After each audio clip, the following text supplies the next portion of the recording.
Well, it was a little late in the day, but a win nonetheless for Lahore Qalandars. They made 162 for 7 in their 20 overs, and it was quite a clinical bowling performance by them. Zaman Khan was the pick of the bowlers, taking 4 wickets. Shaheen Afridi as well, chipping in with 2, and they managed to restrict Islamabad United to 145, winning by 17 runs. Hello and welcome to Pitchside. Well, much needed win for Lahore Qalandars, just in terms of their morale and sort of not ending the tour on this note, but you've got to say that it was a fantastic bowling performance, just the kind you would expect from Lahore Qalandars as a side. We've seen that they've had their share of injuries. Haris Rauf was injured. You had David Wiese, he was injured as well. But overall, this was just what they needed. Playing for pride is what we were talking about, and that's the kind of performance we saw from them. So congratulations to Lahore Qalandars. Islamabad United, they're still alive in the competition, but lots of work for them to do. I've been joined in the studio by David Wiese and Dominic Coke. David, frustrating from your end. Obviously, you've been sort of in the dugout, had an injury, and as soon as you're back in the team, Lahore Qalandars is back to their winning ways. Yeah, it's been a tough couple of weeks for me personally. No one likes to sit on the side and watch the team struggle like that. Frustrating to pick up that injury in the first game and not being able to contribute towards the season. It was even more frustrating because I didn't think we were that far off. I thought, we played decent in times, and if one or two things went our way, we could have picked up a couple of wins and could have been in the hunt now at the back end of the tournament. Take us into that huddle. Take us into the team room. What's been said? Because let's be honest, it's been a disappointing campaign. For what we've seen in the last couple of years, what has been said? Akib, Shaheen, yourself, I know you're quite vocal when we have these strategic timeouts. Yeah, I think, we've understood that there's been small moments in every single game that we haven't just played well. Every single game I thought we were in with a shout up until a certain stage, and there was like 1 or 2 small moments that just we didn't play well in those specific moments, and that cost us the games. If you look at the stats, we up there in the most runs scored. We struggled a bit with the ball, but we've still been there and thereabouts. So I just think it's been a campaign of what ifs for us. Yeah, you're talking about what ifs. There's been a lot of talk around, that batting order, who would be batting where and everything. But at the end of the day, when you sort of reflect back, has there been anything in particular that you've been sort of watching from the dugout and realized that, this is something perhaps we could have done differently? Yeah, I think, like I said, injuries have cost us a little bit. Missing Rashid Khan is also a massive loss for us. He's been phenomenal for us and for every team that he plays for. So, we knew coming into the season that we were going to have to find a different method to playing this year. We relied a lot on him in the middle overs last year and the year before. So we knew we would have to, come up with a different strategy. And, I thought, in the draft we did well to cover all of our bases. And, coming to the tournament, we were, very confident, that we could defend our title again. In the change room, it's all been positive the whole time. We know we haven't been far off, but we've also just missed small opportunities. And at the end of the day, that's sport, and that's how it goes sometimes. And everybody's just been positive, and Qalandars has always been a family, and we've just tried to keep that culture going the whole time. I know we've got you here, but I think we've got to mention Rassi van der Dusen, somebody you know really well. What a player. He seems to unflappable at times, a magnificent 100 again today, player of the match performance. You're going to miss somebody like him. I know this is his last game. Yeah, definitely. I think he's been the perfect player for us to come in that number 3 spot. He just controls the innings so well. He plays the situation so nicely, and he kind of just knows how to score runs and when to go and when to just hold back a bit. We've seen him control the innings throughout the tournament for us, and he's just been phenomenal. And with him leaving now, somebody else just going to have to step up and make that position their own. But in terms of him, I know he'll be pushing, obviously for a World Cup spot for South Africa also, and he's definitely put his name up there, and I'm pretty sure he'll be on the plane come the next couple of months for the World Cup. How good has it been to be watching somebody like Zaman Khan evolve as a cricketer? He's joined the Qalandars family for a while. He won the title, remember that last over last year, and for him to be bowling the way he does, he's improving day by day. Yeah, definitely, and I think, for him where he started as our emerging player to come through as he has, and he's no longer just a Qalandars player now. He's a world superstar. He plays in all of the tournaments. He's getting recognition for what he's done on the franchise circuit, and wherever he's gone, I know the guys have spoken highly of him, and he's got a very specific skill set. He's unique in what he does, and I think there's a bright future for that young man. How do you sort of uplift the team after failure? You know, we've seen that throughout, you know, there's been disappointing moments. You've got somebody like Aqib Javed, who's again been an integral part of Lahore Qalandars. You yourself have been there. So how do you sort of rally all the boys around and get them to come out and play their game every day?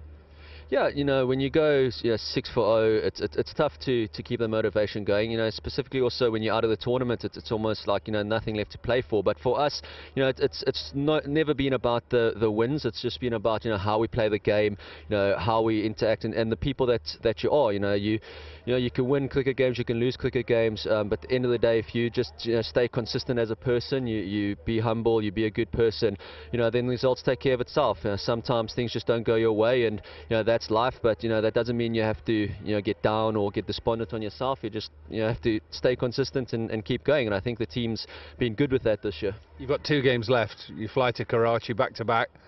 The Qalandars fans want to know, are there going to be 3 games, 3 wins from here? Yeah, we hope so. You know, we're going there, you know, like I said, out of the tournament. We can still spoil a couple of parties for other teams. You know, we just want to go there, and the support that we've had in Lahore, and even tonight, yeah, you know, it's been fantastic, and the support from the Lahore fans, it's you never doubted that. Even when times are tough, they've always been out supporting us. So, you know, it'll be nice going there to Karachi. You know, it's a derby for us over there, so it's still going to be a big game. It'll be nice for us to finish the tournament on a high. You know, 2 more wins, give a bit of momentum going into next season again. You know, most of the squad will probably be, you know, we've kept the core of the squad for a couple of years now, so if we can get a bit of momentum moving into next season, you know, then we can maybe push again. Well, thank you so much for your time, David. I'm sure that, you know, you've still got a couple of games to go, and there's so many fans out there of Lahore Qalandars. Like you rightly mentioned, there's so much support for Lahore Qalandars. Even in Lahore, when the games were on, the kind of crowd and support that you get, it's definitely a cult kind of a following. So thank you, and I'm going to let you go now, and sort of you can go and unwind. Thank you so much for your time. Thank you, appreciate it. Yeah, well done. Well, you heard it there from David Wiese. Spoke about how Lahore Qalandars were pretty good today overall in all facets of the game, but there's a lot of room for improvement. There's a lot of reflection for them to do as well. Great to see them on that board getting 2 points. Of course, it doesn't mean that they're going to be qualifying for the playoffs. They are effectively out. Islamabad United, though, they're still pretty much in that top 4. And, you know, it was a disappointing loss for them. They would be eyeing that number 2 spot, but wasn't the case to be. Lots of things to reflect on from their part, lots of evaluation to be done. Just in terms of how they performed today, that target, when you look at it, they would have backed themselves to get that. Sana Amir joins us in the studio. Sana, it wasn't like a target that was unachievable. It wasn't over 200 runs or whatever that they were looking at. Where do you think Islamabad United faltered today? I think some of the shot selections and some extremely really good bowling and fielding display from Lahore Qalandars, you have to give credit to them, but some rash shots as well, some loose shots from Islamabad United, and we have seen them generally bat in one gear, and we have seen them get all out on various occasions, and tonight was one of them. Definitely was. From you know, Qalandars' perspective, like we just spoke to David Wiese, he's been so important, not just in terms of contributions, but he's also that guy who inspires everybody else to do well. A huge loss not to have him in the previous games. It's Haris losing out on Haris Rauf, losing out on David Wiese. I mean, these are 2 members of their family who've done so well for them in the past, Koki. Absolutely. If you notice David Wiese, he also talks a lot to Shaheen Afridi.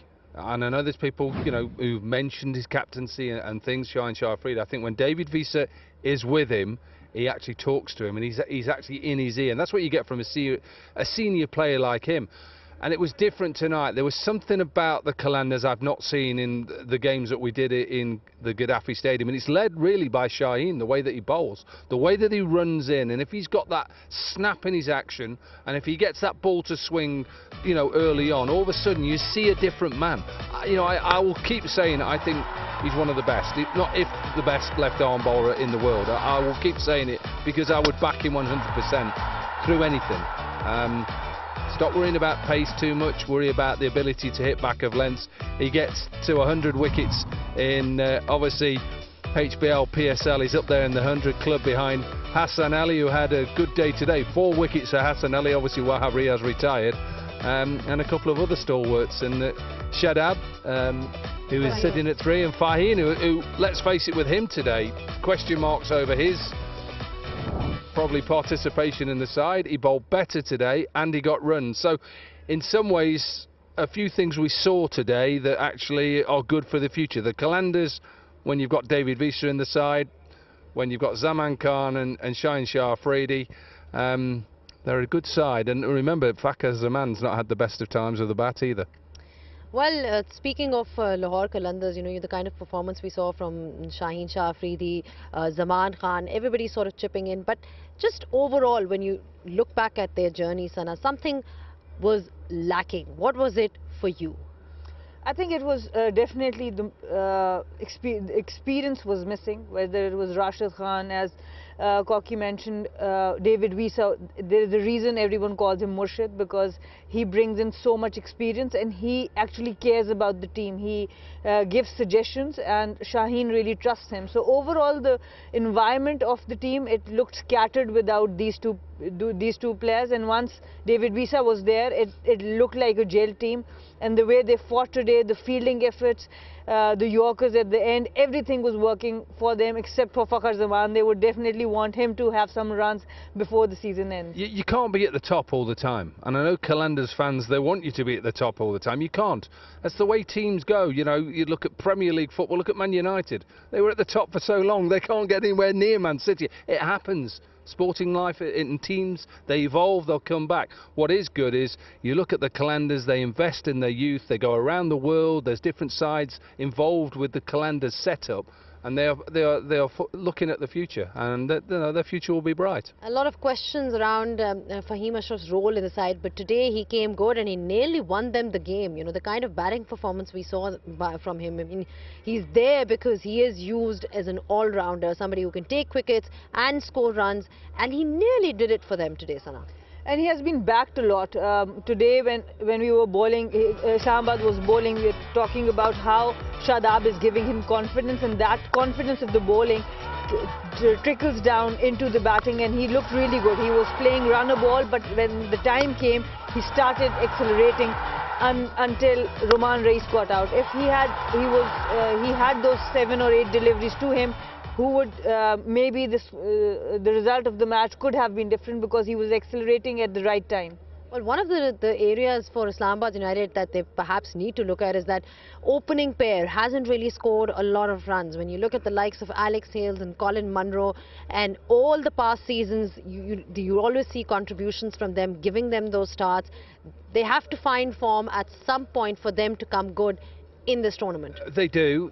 They've shown glimpses. We've seen, obviously, Munro has shown a little glimpse of what he can do. He's not just struggled here, he's struggled in 2020 around the world. Alex Hales is experienced enough to know that he's due a knock, and he's got to start, you know, performing now. I would always back those two. But an interesting day today, that the fact that Islamabad will go from here feeling a little bit despondent, but they're still in with a shout.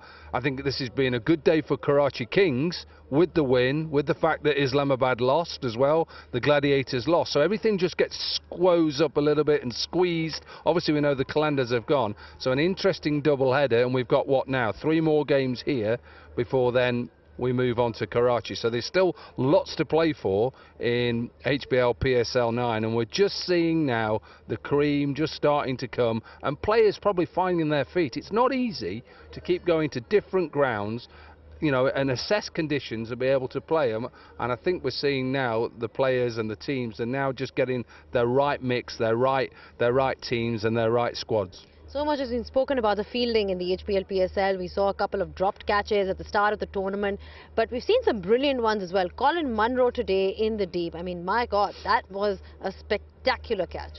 I think one of the best catch of the season, I can say. I will take that liberty.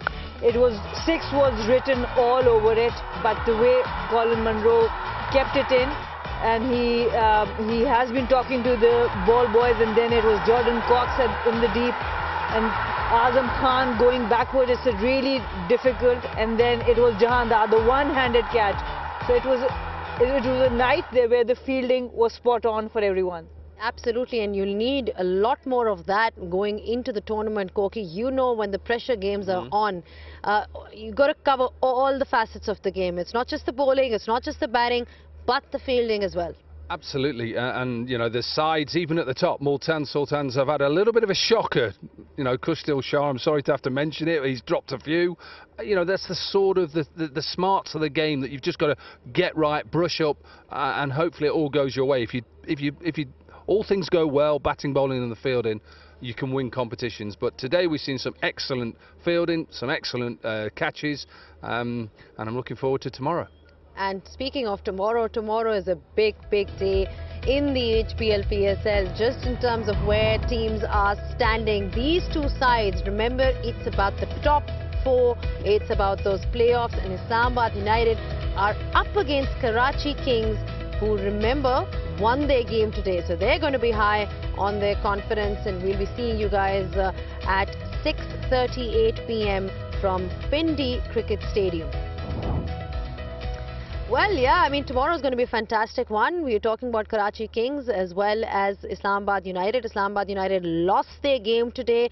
Karachi Kings have picked that win just at the right time, guys. So I'm going to let you off now, because we'll be back tomorrow. Thank you very much. We'll be back tomorrow once again for more chit-chat and a lot more analysis. Thank you so much, Koki. And thank you so much, Sanamir, as well. Like I said, we'll be back tomorrow to bring you all the live action. It's an important game in the HPL PSL. It's all about those playoffs. The action is going to be live tomorrow. Don't go anywhere.